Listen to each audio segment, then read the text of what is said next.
I want to start with two real stories. The first one is about Jim Carrey. When he was a child, his mother was chronically ill, so he learned something very early. If I can make her laugh, maybe I can keep her alive. Maybe I can stay loved. Maybe I can feel safe. That survival strategy later became his extraordinary talent as a comedian. From the outside, it looked like a success. From the inside, it was a child repeating the same task for decades, earning safety by pleasing others. The second story is mine. When I was 5, my father betrayed my mother. When I was 7, my mother left us to work in another city. From that moment on, I grew up without a mother who was emotionally present. I became an excellent student in school since then. Not one of the best students. The best. Applause from the audience became my daily life. Praise from teachers and the other students became normal for me. But it took me almost 40 years to realize something. That excellence was not confidence. It was compensation for the love that I could not have from my mother, who was not around. Only when I finally saw my inner child, who was terrified, unsafe, helpless, did my life begin to change. Seeing took more than 30 years. This video is about how childhood trauma makes your life stuck and how to heal your inner child. Part 1. Why childhood trauma is not rare. Many people think childhood trauma only comes from bad or dysfunctional families. That's not true. Childhood trauma is not an extreme exception. It's a common human experience. Even families that look successful, wealthy, loving, and stable from the outside are not immune to this problem. Money, status, education, and reputation do not automatically create emotional safety. If you've grown up in a wealthy family, you may have lacked real struggle, boundaries, or the chance to develop an independent self. If you've grown up in poverty or instability, you may have lacked safety, love, or being truly seen. On the surface, these situations look opposite. Psychologically, their impact is often very similar. In both cases, important emotional needs were not fully met. Trauma is not about whether a family looks good or bad, rich or poor. It's about whether a child was truly seen, understood, and emotionally held. Part 2. Why trauma doesn't disappear. Many adults say, that was a long time ago. I'm over it.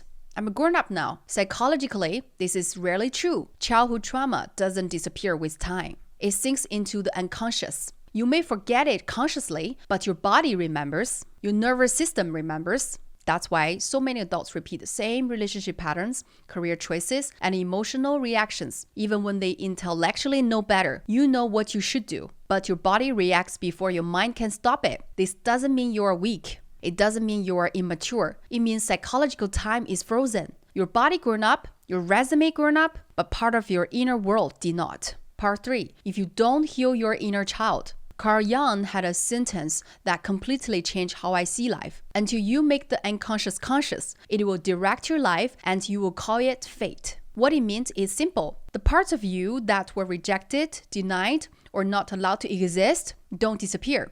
They move underground, but control your behaviors to repeat the patterns until you finally see it again. Jung called this the shadow. Childhood trauma forms one of the deepest layers of this shadow. When you reject it, it controls you unconsciously. When you finally see it, something finally shifts. Your behavior patterns will start to be broken. This is what Jung called individuation. I call it something simpler, becoming the main character of your own life. Not perfect, not healed forever, just no longer ruled by what you cannot see, your shadow.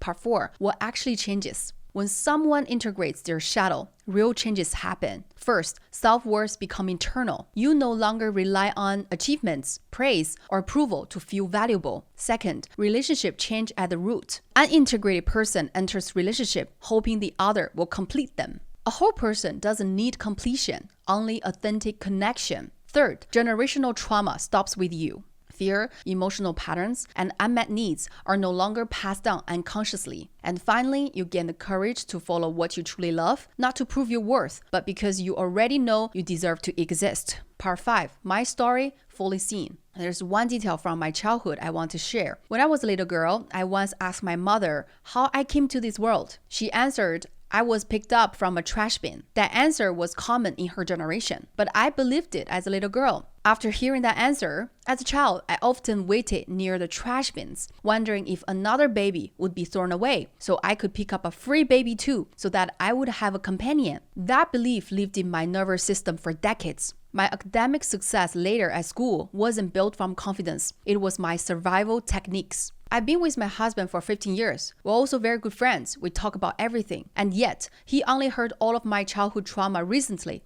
at my age of 40. Not because I hide it, but because I myself had only just seen it. I thought it was all normal, nothing wrong with it. I believed I was meant to be alone and that it was fine that I came from a trash can. Until one day I started to admit it all hurts. I was very sad that my mother was not around that much when I grew up, and I wanted to be heard, hugged, loved, and valued more as a kid. And it is totally okay that I feel that way instead of feeling guilty of being my mother's burden if I feel hurt. Seeing is the beginning of healing. Right now, I want to invite you to do something simple but powerful. I want you to go to the comments and write down, I see my inner child. Not for me, but for you, to finally acknowledge that little child who has been waiting there all these years just to be noticed. Writing it down helps you to see the child again. It's your first step back to the child. Part 6, what healing actually means. Inner child healing is not about fixing yourself. It's about building a relationship with that inner child. You learn to understand your reactions instead of judging the inner child and how the inner child feels. You learn to stay with yourself instead of suppressing or escaping. You stop telling yourself to grow up and start learning how to hold yourself. Awareness is not intellectual analysis. It's embodied seeing. That's why I created a guided inner child healing meditation in my circle community to work at the very deep unconscious level where these patterns actually live. This is not a one-time emotional release. It's a gradual rebuilding of inner safety, slow but real. Part 7, healing your parents without denial. You can't heal your inner child without addressing your relationship with your parents. It doesn't mean confront with your parents directly because it often makes things worse. Your parents might get angry that you don't appreciate them rather than giving you the apology you deserve. And having expectation on your parents will not heal the inner child, but making the child hurts even more. One practical method is writing letters to your parents. Letters that don't need to be sent out at all. The paper can hold your anger, even your parents cannot. Write everything to your parents, your gratitude, anger, resentment, disappointment when you were a child. After writing, you can throw the letter into the trash can. Then write another one, until your inner child is done with speaking. What matters is that the inner child finally has a place to speak. The next step is seeing your parents as human beings, shaped by their time, their family history, and their own trauma. They didn't know how to be parents either, like you and me. We'll all become parents for the first time. Seeing the context of why your parents did what they did doesn't erase your pain, but it does calm your inner child down. Our bodies come from our parents, especially from our mothers. Healing that relationship repairs the deepest layer of inner safety. And only when you feel safe inside can you start creating something truly powerful with your full potential. If you feel that small, helpless part of you stirring, the one that has been waiting for decades to be heard, I want to invite you to a safe space. Inside my circle community, I've designed a 3-day inner child healing practice. This is not a lecture. It's a dedicated time for you to learn how to stay with yourself safely and finally let that inner child feel seen and emotionally held. Because healing requires a sense of safety, I've opened a 3-day free trial for your premium membership. This gives you immediate access to our Master Knowledge Vault, where I've archived the dossier on inner child healing. It includes the structured frameworks I mentioned, like the unsent letter method, and a guided inner child meditation, specially designed to work at the unconscious level where your patterns are frozen. You can enter the vault, listen to the meditation, and complete this 3-day practice at your own pace with no cost during your trial. The link is in the description below. If you are ready to stop being the excellent student and start being the whole person, the door is open. Take your time. I'm here when you're ready.